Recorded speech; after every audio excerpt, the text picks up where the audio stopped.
and we have a huge run on the back of the 31. We jump to the inside. It's going to be a drag race to the line. Bowman has speed, side by side, and we're going to come through to win.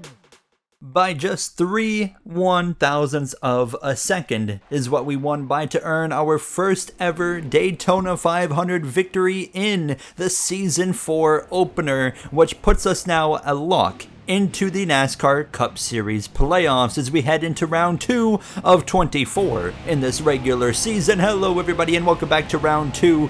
I apologize for the delay in between episodes. I was in the United States actually for the first time this past weekend at the NASCAR race in Michigan. Turned into a bit of a disaster with weather, and unfortunately I only got to see stage 1 and then we had to go home Saturday evening, so we had to watch the race from home for the remainder of it. But what an incredible experience it was, to say the least, nonetheless, with the garage experience going in the pit lane and whatnot. It was really an incredible time at the Michigan International Speedway, but we're far away from Michigan in the virtual landscape here. We're in Homestead-Miami, Florida, just close by to, of course, where we just were in Daytona, but now we're looking to go back to back. We want to start off this season dominant now, and as you can see in practice, our first 3 laps were looking great. We've actually got a one-off special CrowdStrike livery on the car this weekend now. An exciting partnership as we roll through into qualifying. Now CrowdStrike actually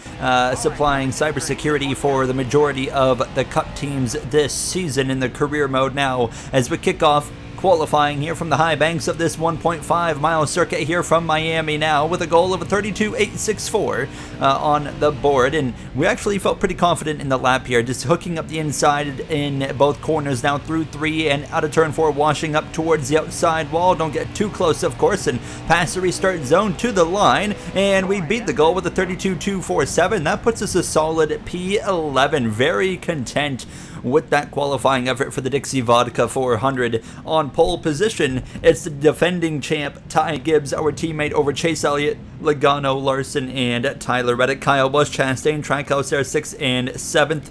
As you can see, Rajah Caruth there in P15. Rounding out the top 20 is Ryan Blaney, SVG 25th, Byron 26th. Some big names further down the order there as you see our teammate of Chandler Smith, rookie, or not rookie teammate, second season, of course, outside the top 30. We had trucks and Xfinity in action in Homestead as well this weekend, where Colby Howard on the Truck Series side actually picked up the win over up-and-coming prospect of Brent Cruz. As you can see, Cam Waters as well, fellow rookie there in 4th position. So big days for them. Tony Bradinger in the top 10, and you see the rest of the finishing order there on your screen. But it was at the bottom of the grid, Landon Castle. Xfinity side of things, however, we had a brand new winner, first-time winner, Brad Perez, holding off Justin Allgaier and Brandon Jones. Ryan Truex, Sheldon Creed in the top 5, while Taylor Gray there P6 in a top 10 for Suarez, and Corey LaJoie as well, a bit of an underdog in the Xfinity Series, having a great run. Andres Perez P17, of course, one of the drivers that we're watching for throughout this season, and at the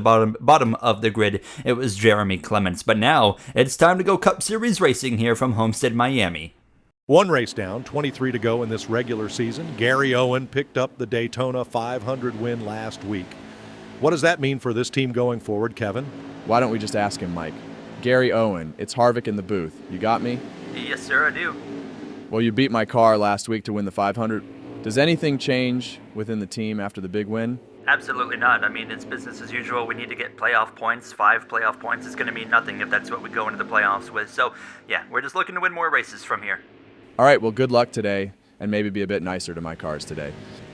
And with that, we're ready to go, and of course, the Daytona 500 win would not have happened without the help of the guy on our left, our teammate of Christopher Bell, as we are going racing here from Homestead-Miami Speedway. Ty Gibbs, Chase Elliott, your front row over Logano and Larson. They lead the way down into turn 1. Tyler Reddick starting from the back. He had an engine change. Larson in that prime car on the top there, 3 wide already. As we exit turn 2, he's going in the wrong direction right off the bat as we're on the back of the 17 Fastenal Ford Mustang of Chris Buescher. As we head down towards turn number 1, of course, you're going to see me running a little bit higher throughout this race as usual. I love to run up towards the wall. One of the part-time drivers in the field this weekend, the number 7 JRM's got a third car entered again. It's Sam Mayer behind the wheel of that 7. Wood Brothers as well are in the field with the 21, and it's actually Harrison Burton, of course, the Penske driver over in the Xfinity side of the 22. That's behind the wheel of that car again for the first time in quite some time for Wood Brothers. There's Keselowski, 3 wide up the inside. He's got his teammate on the far top, my teammate in the middle, sandwiched between them. As now you see Bell actually banks out of it a little bit. Larson holding his ground pretty well, but Ty Gibbs with an early getaway over Joey Logano in the number 22. You got Elliott up there in the mix as well. You got Kyle Busch looking strong. How about Justin Haley working his way forward? We've got 3 of the 4 RFK cars up here in the mix. Last episode, of course, they got the new RFK 4th-time full-time car of Chase Briscoe in the 98, who ran great in the 500, but nowhere to be seen right now up here in the mix as we come through to lap 4, and you can already see me starting to migrate up the track a little bit. Chase Elliott dropping a little ways down the order to P9. Maybe not a lot of speed here on the race trim for the number 9 of Elliott. Someone mentioned last episode you can see the track through the little grills on the hood. That's just a modeling issue that we've had with putting the new Toyota Camry in the game. It is potentially going to be fixed, hopefully in the future, but not 100% certain. Of course, the damage model as well on this car looks really weird with modding a different model into the game. That we cannot find a fix for whatsoever, so it really is what it is, and we don't really get damage on our car very often, so it's not going to be that much of a big deal. Joey Logano, however, going backwards now down to the 11th position as I'm side by side with my teammate of Christopher Bell, and this was a battle that would continue on. Lap 7 of 27 in the stage, and it's the number 2 out front. Gibbs has dropped back, and it's Todd Gilliland in the lead of this race now as we clear the 20. Out of turn 4, we're going to still give him the lane. He's got to run. William Sawalish, now Legacy Motor Club rookie, into the outside wall with a blown tire, and the caution is going to fly. He's going to be coming into the pit lane, of course, but he's not going to be the only one. Meyershank driver Austin Cindric, of course, new team this season for him. He is going to be boxing here from 40th place for some new tires in field, really with nothing to lose. Ready to go for our first restart of the day, and we're going to be lined up behind the iFly Honda Civic of Ross Chastain, and today is where we're going to find out what is Honda's capabilities, of course, as a brand new manufacturer within the sport. Can they shine? Can they fight for the lead? Can they win races? And look at this up front. Ty Gibbs back to the lead right off the bat on the restart. He took it 3 wide on Gilliland and Keselowski. We're up the inside of Busch, pushing his teammate Chastain forward. Now down this backstretch, Larson on the outside in that Larson Lime Prime machine. Keselowski in the Miller Lite there, a little bit higher than that number 5 as we roll through turns 3 and out of turn 4. Justin Haley into the mix for 2nd place. Of course, 2 wins on the season for Haley. Is actually getting to the back of Chastain. I was trying to go 3 wide, but just kind of miscalculated the checkup there, so we end up driving straight into the back of that number 1 machine as we continue on in this fight with Kyle Busch, who of course had a winless season for the first time in his Cup Series career. Last season in the career mode now. Can he change that this season? Obviously, I would love to see it because he missed the playoffs. He didn't win. It was such a frustrating season for Kyle Busch. So many blown tires, so much bad luck for that 99 last season, and I just want to see him be able to, put that behind him, especially now that Trackhouse has switched over to the new manufacturer of Honda, and of course Andretti Global, the other team with Honda. So of course they all have 6 cars with Honda this season now, as Chastain not making it easy on us now. He's running right there on our door, and as we come through out of turn 4 lap 13, we use Chastain up a little bit now. Here comes Blaney and Busch. We're 4 wide down the front straightaway, crossing the stripe. There goes Ryan Blaney, YRB. Last time we came to Miami, he was within a car length of beating Bubba Wallace for the win, and that would have put him in the final 4. Instead, he came 2nd and did not make it into that championship race. Now, we used up the 1, leaned on his door a little bit. He drops back, and through went the 24 of William Byron as well as Keselowski. Now out in front, the 48 of Rajah Caruth has trouble in the back, a tire failure there. 2 cautions already for tire issues, and it's going to be the end of the day, however, for the 48, and that's 2 DNFs to start the young rookie's career already at Hendrick Motorsports, and we see a little bit of split strategy here, but the majority of the field will pit for 4 tires, including myself. And actually, the 2 cars that end up staying out is just the 2 cars that had already pitted. It's the 43 of Sawalage as well as the 06 of Austin Cindric. So we're going to get back underway, and it's going to be 10 to go. But now we're going to have 2 cars a bit slower in front of the field, which is going to be an opportunity for me or others to be able to maybe make up more positions than a usual restart. Larson's been taken 3 wide again. He's been caught off guard a couple times already at the original start, and now this start. But hold on, it might work in his favor. Now he goes around the 60 and the 54, but now he's going to be planted behind the 06. And Brad Keselowski through to the lead as well. How about Todd Gilliland here, new Penske driver this season, replacing Austin Cindric up here in the mix as well. Ryan Blaney. Now here comes Larson to my inside. We're going to stick it to the outside as well because there's that 43 not making good pace here. Now we go to the outside of the 12. We'll breeze around these guys, and suddenly we have entered the top 5, specifically 4th position. Now Gibbs in P3. Here comes Ryan Blaney, who's looking speedy today in that Menards Ford Mustang. Now down this backstretch we clear him, but I don't think this battle is over. I think that 12 might have one of the fastest cars here on track, but Keselowski as well looking fantastic. We already know he's retiring at the end of the season, but he has not announced it officially yet, so we're just kind of waiting on that to happen. How long is he going to wait? Maybe he'll wait for his home race at Michigan a little bit later on in the season, but we know the time's going to come, and he's been trying to recruit us over to his program there at RFK, but we don't really know what's going to happen there yet. But Ryan Blaney, Blaney was able to get past me, was able to get past Gibbs, and just running this top wasn't quite working. Kyle Busch had gone through, Kyle Larson had gone through. We're down to P7 at this point there, just in front of Haley, Byron, and how about Shane Van Gisbergen as well inside the top 10. This is a big season for SVG as we continue to go backwards, but SVG, of course, with a couple wins last season, but he wants to show more consistency on the ovals, and he is starting off today pretty strong, up into 9th place as I'm dropping down to 10th. We are just not showcasing the pace that I want to show with a few laps left here in stage number 1. It's all Keselowski, Todd Gilliland chasing him in second. Of course, Keselowski used to pilot that car that he's driving now, as we got smoked out of the number 12 of Blaney on the exit of turn 2. That's going to end the stage early. Keselowski gets the stage win, smoke pouring out of the back of the 12. It's a mechanical issue, but he still gets awarded 5th and gets the points anyways.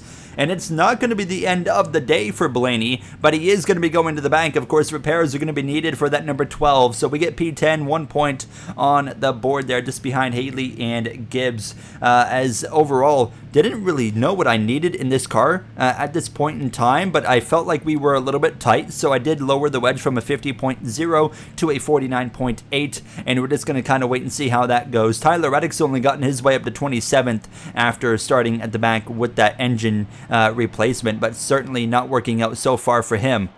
Okay, Gary, we've got an issue here. Our computer systems just stopped working. Everything is down. Okay, everyone that uses CrowdStrike just went down here. We're going to need to stop the race or something. Didn't we just, announce a CrowdStrike partnership this weekend? Over half the teams in the field this season are using CrowdStrike, and everyone was affected by this outage, basically making all computer systems unavailable for use. NASCAR was forced to red flag the race for 2.5 hours. We would finally get stage 2 going when the sun was setting. Okay, the car might drive differently here, so keep me updated on what you feel. You hear James Small's advice us to keep him updated now as we are back racing after a 2.5 hour delay.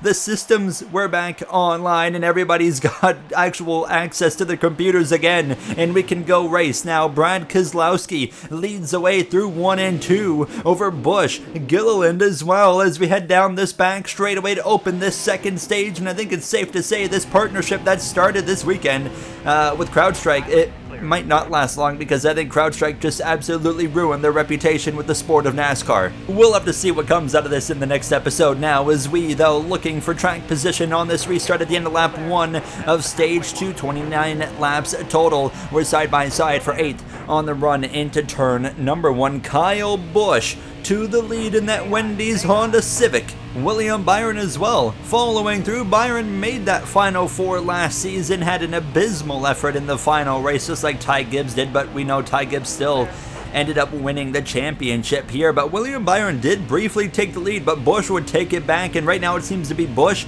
Keselowski, Byron that are the quickest cars. We know Todd Gilliland's got some good speed. Toddy G, 1 career win under his belt, of course, with that Daytona 500, but now he's with a team that can actually win races on the regular. What is Gilliland going to be able to do as we really slid it in there, and now we slide up the track further into the side of the 60 nearly, and now Ty Gibbs makes it 3 wide, fighting hard with the defending champion and our teammate of Gibbs that, like I said last episode, I'm a bit salty with him winning a championship. Of course, before I did, we both came into the sport as rookies. We fired off with more success than Gibbs, and last season we had a lot more success than Gibbs, but he was the one that became the eventual champion now, and I feel like we've kind of had this little rivalry between us, and now we're teammates for the second season consecutively, but we're going to fight him hard, and I'm going to fight him harder than I think I've fought him in the past, and we continue this battle. We're 3 wide again because as I'm leaning up the door, or on his door, sliding up the track, that opened the door for that guy, Justin Haley, to slip back through as Kozlowski is back in the lead as we continue to fight with this 54 of Gibbs on the exit of turn 2, but now the 60 slows up a bit. We got the run down this backstretch. We clear Gibbs again into turn number 3. Great racing so far here in stage number 2, and not only for P7 and 8th, but as well for the lead. Kyle Busch again to the lead. They've been swapping back and forth between him, Kozlowski, as well as William Byron. We continue this fight with the 60 of Justin Haley on the exit of turn 4, coming to lap 9 at this point. Chris Buescher trying to join the party in the rearview mirror. He's looking up the inside of Ty Gibbs here with 21 to go in the stage as we go down into turn 1. Get right on that white line, too close. We hit it, we slide up the track, and here comes Buescher in the RFK 17. Now we're in the RFK sandwich now as we exit turn 2 down this back stretch. Now Haley on top, Buescher on the bottom, Gibbs just behind. We're going to settle in behind the 60, jump back up to the top, and that would open the door for Ty Gibbs to get back into the mix. Now him up my inside into turn number 1. We continue to use that third lane, and we would still be side by side with Gibbs on the run through 3, but now he's going 3 wide in the back. It's Elliott battling with my second season driver teammate, of course, first season with Joe Gibbs Racing. That's Chandler Smith in the number 18, now 3 wide in front of us. We're going to give a shot nearly to the back of the 17, just barely stay off his back bumper into turn number 1. A whole lane right there available. We're going to stick our nose into it, but cross back down the racetrack. Great racing here in stage 2. 3 wide again down this back straight away. Awesome stuff here. Homestead-Miami always produces some of the best racing you're going to see in NASCAR now, and again alongside the 54, but just can't keep the car planted. That's the problem. And now here comes the 60 up my inside again. He'll slip through in a 3 wide move to take the position back. Lap 12 through 3 and 4. Finally we clear again the 54 and slide up, and now it seems like as this run's going on, things are starting to settle in a little bit here, and we would just kind of settle down and we would maintain P8 behind this number 60 of Justin Haley. A solid top 10 run, but not a great car. We slide out of turn 2. A huge save down the back straightaway. Okay, 54 coming high here. Good save. I am so loose, guys. We see it, we'll work on it.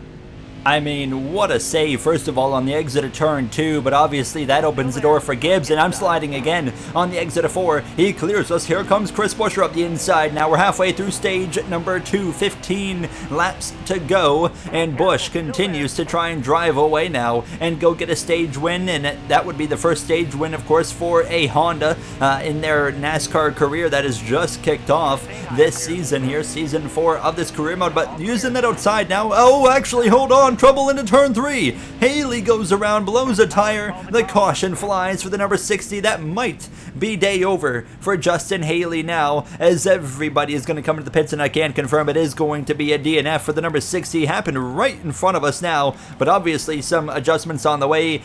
James Small going for tire pressures on the right side adjustments, as well the wedge going back up to where it was. Great pit stop by the team. They gained us two spots on the 4-tire call, and now we line up in P7 behind the 2 of Todd Gilliland. So are these adjustments going to be enough? They weren't huge adjustments. They were just minor adjustments here. And look who's lining up behind us. How about Chandler Smith starting to maybe get into a groove a little bit here, working his way up into the mix, and Kyle Busch gets taken 3 wide. Here comes Kozlowski. He might be in his 40s, but he's driving like he's a young one again as he goes down this back straightaway with an aggressive move to the lead. Here in Homestead-Miami, side by side with Kyle Larson into turn number 3. Larson's always so strong when it comes to this Homestead-Miami Speedway. The last driver to win on a 1.5-mile track, of course, in that season finale from Las Vegas Motor Speedway, has actually clipped the outside wall like an idiot on the exit of turn 4 down this front stretch as we go down into turn 1. 10 laps to go in stage number 2. We're 3 wide on the very top. Ty Gibbs all the way on the bottom. We've been right around this 54 all race long, as for the first time today,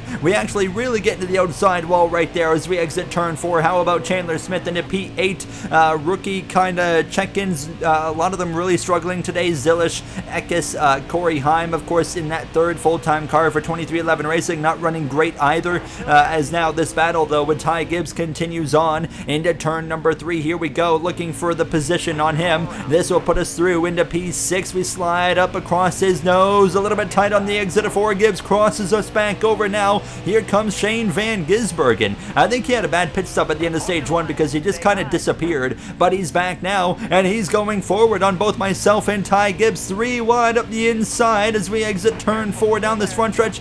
SVG through into P6. Nice job, Ty, getting us both past. Keep your cool here, don't worry. 19 is driving like today. We're not making it easy on Ty, but he's not been really making it easy on me either.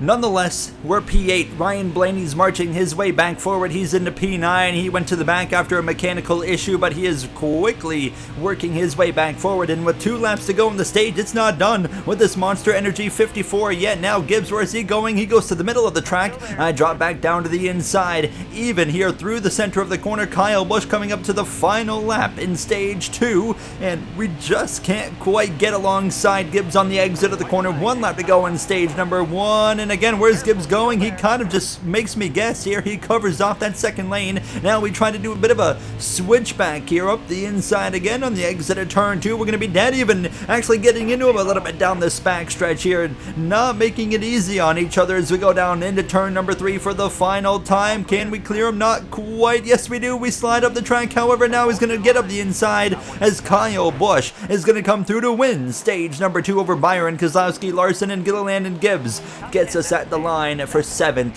P8 is what we're going to have to just hang on for as Blaney and Busher get the final stage points. Chandler Smith in the 18 car in 11th. Chase Elliott looking a bit off today as everybody's going to come to the pits here. 4 tires, feel, etc. Bell, Chastain, Briscoe, your top 15 as well. Bubba Wallace, Hocevar there for JRM in the top 20. Harrison Burton for Wood Brothers Racing in the top 20 as well. Reddick has gotten up to 21st place now. How about Corey Heim having a rough day down in 32nd place now? But nobody gains or loses anything in the top 10. Kyle Busch is set to lead the field back to green for the start of stage number 3. Now the sun is set a little bit further as we're back underway. Lap 60 of 93 here. 34 laps to go. And of course, we're lined up side by side with Ty Gibbs now as we head into turn 1 behind the Red Bull Honda Civic of Shane Van Gisbergen. Trackhouse is looking strong between Busch and SVG. Chastain struggling a little bit here. We don't really ever see all 3 cars consistently run well. It seems like there's always one car that's a bit off, and then the other 2 run well. But, you know, today's going to be, once again, that kind of scenario there where it seems like Chastain's the car off while SVG runs good. Kyle Busch runs great. Ty Gibbs is 3 wide with SVG and Larson. Now Larson's been going a lot higher on these restarts and putting himself in that awkward 3 wide outside scenario now a few times at this point, as Ryan Blaney's still up my inside trying to work his way forward. He wants to be the best running Penske driver over Todd Gilliland here as we're right in the thick of this 3 wide battle now. Can I make it 4 wide? Very briefly 4 wide on the exit of turn 4. Larson there in the middle. Same for Shane Van Gisbergen now. We get back down to 3 wide crossing the stripe. 32 laps to go, and we just continue to maneuver to this outside and try to make it work. Kyle Busch continues to lead the way over Kozlowski and Gilliland, but now Larson's going 3 wide on lap 64 up the inside. We're on the back of that Red Bull machine. To the inside now we go, and now we're going to follow this number 5 of Larson. We could make a 4 wide. Don't want to make a 4 wide though. We're just going to give a 5 a shot down into turn 3. Give him a lot of speed. He just passed like 3 cars without much issue right there, but of course my help certainly helped him. But now we are 3 wide on the inside. The racing in this specific race has been just phenomenal. One of the best racing products I think we've seen over the course of the whole career mode. It's been an absolutely fantastic race to drive. Honestly though, we just haven't had the pace that I expected to have in this race, and that's been showing. We've been kind of an 8th to 10th place car all race long. We're not going to win the race without luck, that's for sure. We're going to need something to happen. Strategy and awkward timed caution always has the ability to open up that doors. Here we go again with the 54 of Gibbs through 1 and 2 on lap 66, and he is leaning on my door, and I'm trying to push him up a little bit here on the exit of turn 2. We continue side by side on the run into turn 3. Trouble for the 54 into turn 3. I got no power. Gibbs, no power behind the 54. You see the smoke pouring out. It's going to be day over for our teammate here who comes into the pit lane. And that's going to be it for Ty Gibbs, the defending champion. And as that was happening, I went up the track and SVG went right through on the inside. So he goes into P7. We drop to P8 here. Now Ryan Blaney, P6, looking for 5th on Larson. Larson hasn't had the quickest car all day. He's just been kind of actively a 5th place car as we slip a little bit there on the exit of turn 2. And we were making no ground at all. SVG's going forward. I'm just hanging on at this point now as we exit turn 4, coming to lap 70 at this point. Now more Joe Gibbs trouble. Around goes the 20 of Christopher Bell, and the caution's going to fly. You saw the tire go on him. He's going to pull back in front of traffic. And the 43 of Sawalich for Legacy Motor Club. The rookie's going to get a piece of it as well. And just like that, 2 Joe Gibbs cars, half the team with big issues. All of a sudden now, as you're going to see some split strategy here. If you pit now, you can probably make it on field by a lap or 2. And some drivers are electing to remain on the racetrack. We're going to be one of the drivers that pits. Keselowski surprisingly stays out. Kyle Busch comes in, and you can see that basically 10th on forward all stayed on the racetrack. We're back underway here, and it's going to be basically a net P4 considering, you know, how this might shake out. I mean, who knows what's going to happen actually now as we go down towards turn number 1. And it's Busch and Byron, the first 2 cars on tires. Gilliland, myself, Blaney, the next few behind that, and Busch is already making some headway on the inside. We don't need to be terribly aggressive, but we do need to be aggressive at the same time. We can't let Busch get too far away. This is our opportunity, of course, to make something happen. So we jump up to the outside. Junior Motorsports driver in the 88. Noah Gregson right there in the middle, going the wrong direction. Tyler Reddick, he's had a bit of a rough day in that 45 with that engine change early, but here we go 3 wide to the outside of Kyle Busch to the back of the Rick Ware rookie of Christian Eckes on the run into turn 1. Busch, though, goes through 3 wide on the bottom, bringing Todd Gilliland with them. There's RCR rookie of Jesse Love as well, going backwards here. He stayed out on the racetrack. We'll breeze by the 33. Here comes Chase Elliott. What a rebound drive for the number 9 suddenly. Now, if you didn't pit, you're just stupid. Simple as that. And the 18 of Chandler Smith, our teammate, was one of the drivers that elected to stay on the racetrack here, surprisingly. Now, is how about Carson Hocevar? Myself and him going forward, but the JRM driver looking fantastic here in these late laps from Homestead. But Kyle Busch is on the move. Shane Van Gisbergen, one of the drivers that stayed out. Same for Kyle Larson and Keselowski. Those are the 3 that remain in front of Kyle Busch, but they're not going to stay there for long as the 18. We get into the back of him into turn 3, and Chandler Smith slides. Does he save it? We go to the outside. He saves it. I am so sorry. You just checked up on my nose way more than I expected. Please apologize.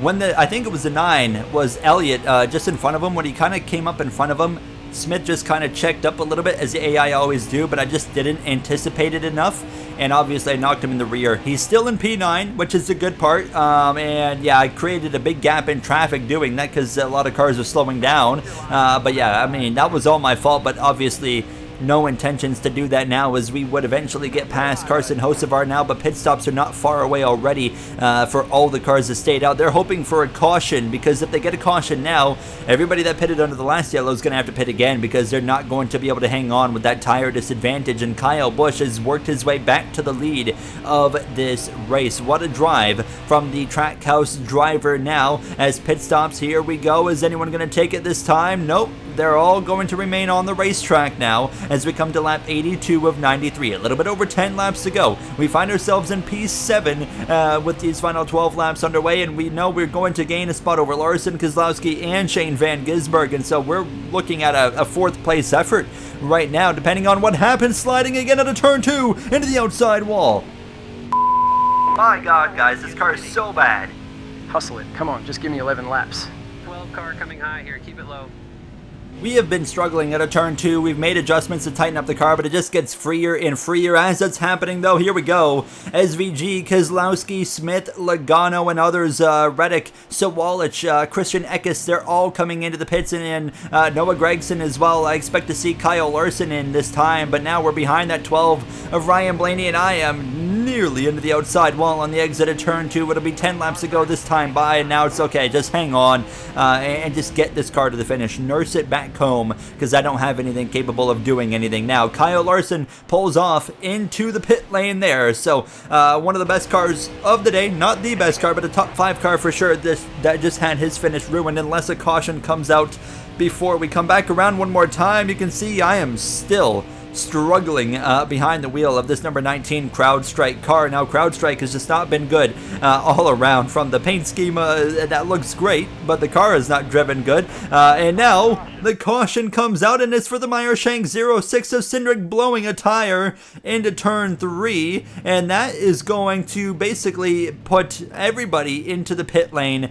We're taking 4 tires for obvious reasons. The AI are going to take 2. I already knew that, but I felt like I would have a way better chance of making up positions on 4 tires than I would on 2 tires. I think I would go backwards. So I think giving up 10 spots here for this restart is going to be an overall gain here by the end of this race. Busch, Gilliland, the front row as we're back underway. And now on the run towards turn 1, how about Eric Jones, of course, in his new ride there in the number 34 for Front Row Motorsports, having a solid run. Harrison Burton here in the 21. What a drive for the Wood Brothers part-time car. We might see Wood Brothers run a lot stronger this season now that they can put all of their resources into select races instead of having to stretch them out through a full season. Of course, we know that Penske does build their cars, but at the end of the day, they're still not getting the top stuff that Penske gets. So I think that them going to part-time honestly could be a great move for that Wood Brothers team here. Now 3 wide up the inside of Jones, and how about Chase Briscoe? He's been just having a consistent 10th to 15th place day in his second race as the 4th full-time Roush Fenway Kozlowski driver now as we exit turn 2 down this backstretch. There's Bubba Wallace. He's had a bit of a quiet day as well. Christopher Bell, who crashed earlier, has rebounded to the top 10, but not no more, because I'm going to take that spot from him. Colleagues Josh Berry having a great run as well as we slide up towards his door. Of course, our former car from a few seasons back as we exit turn 2 down this front stretch, and we very well might have a chance to get back up to the top 5 coming to 2 laps to go. Maybe not quite, because Chastain's a little ways away. We're going to clear Hocevar, but Kyle Busch is hoping it stays green and he can finally return to victory lane. Hocevar keeps it at a right rear, but it wouldn't be enough. A lap and a half to go, and now we have run down that iFly Honda as we go into turn number 3. Shane Van Gisbergen, by the way, was the free pass on that caution, so he is trying to work his way into the top 10 before it's over. What a rebound drive for Chastain. Chase Elliott as well. White flag is in the air for Kyle Busch, who leads the way into turn number 1. Trackhouse Racing is kicking off the season with a bang. If they can hang on, we slide up into the door of the 1 of Chastain, but it's been over a season since Kyle Busch has won. He went winless for the first time in his Cup Series career in season number 3. He missed the playoffs. It was miserable. So much bad luck factored in with so much speed at the same time, but that bad luck is not here this season because Kyle Busch is going to put all the playoff uncertainty to rest. He wins his first race with Trackhouse, and he's in the playoffs, and most importantly, as we finish 7th there over Chastain, Kyle Busch now has put Honda in victory lane in just their 2nd race in NASCAR action. What a day for Honda, what a day for Trackhouse, what a day for Kyle Busch, most specifically now as well. He can finally say he's won with Trackhouse Racing. And a great race for Todd Gilliland in P2, Elliott and Chastain, Carson Hocevar for Junior Motorsports in P9. Shane Van Gisbergen puts all 3 Trackhouse cars in the top 10. SVG ran a great race and a great rebound right at the end as well. I would say a few notables. Barry ran solid for Colleague, Burton for the 21 car, Eric Jones, Zane Smith putting both of the front row cars right there in the top 20 as well. Nick Sanchez, rookie there for Andretti with the Honda, of course, Power 21st, a solid day for him. And 4 DNFs though, with Austin Cindric, our teammate of Ty Gibbs, Justin Haley, and Rajah Caruth has started his Cup Series full-time career. He's had several Cup races under his belt, but his full-time career with Hendrick Motorsports in the 48 starts with 2 DNFs. Not a pretty start to the season, as well as some rookies, Jesse Love, Connor Zilish outside the top 30. That's going to wrap it up for this episode of our NASCAR Heat 5 career mode. Next episode, we are heading to Iowa, where actually up-and-coming driver, potential star Brent Cruz is going to make his Cup Series debut with 3 Friends Racing, powered by now Richard Childress Racing in collaboration with them, so that will be exciting to watch. I will see you guys from Iowa, where we have seen some chaos strike in the past. Thank you for watching, and have a great day.